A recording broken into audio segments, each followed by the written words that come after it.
Salut tout le monde! Aujourd'hui, on parle d'une œuvre que tout fan de manga se doit de connaître, plutôt de Naoki Urasawa, un manga policier science-fiction en 8 tomes édité par Kana. Avant de s'attaquer à ce monument qu'est Pluto, il faut présenter rapidement Osamu Tezuka. Surnommé le dieu du manga moderne, il est l'auteur de séries comme Le Roi Léo, Blackjack ou encore Astro le petit robot. Et c'est justement Astro qui va nous intéresser, car dans l'histoire originale de Tezuka, Astro est créé en 2003. Et pour cette occasion, en 2003, la maison d'édition Shogakukan va permettre à Urasawa de réaliser un manga sur la licence d'Astro. Et ce dernier va choisir de réécrire l'arc Le robot le plus fort du monde, un arc où Astro affronte Pluto, un robot qui, je vous le donne en mille, dit être le plus fort du monde. Et c'est ainsi qu'est né Pluto. Dans ce manga, hommes et robots cohabitent parfaitement. Certains robots ressemblent tellement à des humains qu'ils pensent, rêvent, ont une vie de famille ou même un travail. Notre manga commence en Europe avec l'inspecteur robot Gezich qui enquête sur d'étranges meurtres puisque chaque victime, homme ou robot, est retrouvée avec des espèces de cornes plantées dans la tête.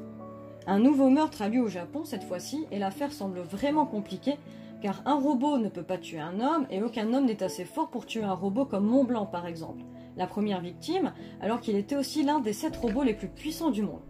Très rapidement, notre inspecteur découvre l'objectif du tueur. Éliminer les 7 robots les plus performants du monde. Gezich en fait partie, tout comme notre petit Astro. Et nous allons découvrir justement Astro à la fin de ce premier tome. Pluto, c'est une enquête haletante, maniée d'une main de maître et touchante. On s'attache à chaque protagoniste, le coup de crayon d'Urasawa pour retranscrire les émotions ou les actions est juste sublime. Il réinvente le personnage d'Astro et Naoki Urasawa est un génie de l'intrigue. Vous pouvez très bien lire ce manga sans pour autant connaître le reste de l'univers d'Astro. C'est une œuvre complète qui rend un bel hommage au talent de Osamu Tezuka. Pour ce qui est du support manga, on a de belles illustrations complètes pour chaque tome qui représentent des personnages clés de la série. En début de volume, pour chaque tome, il y a aussi quelques pages couleurs.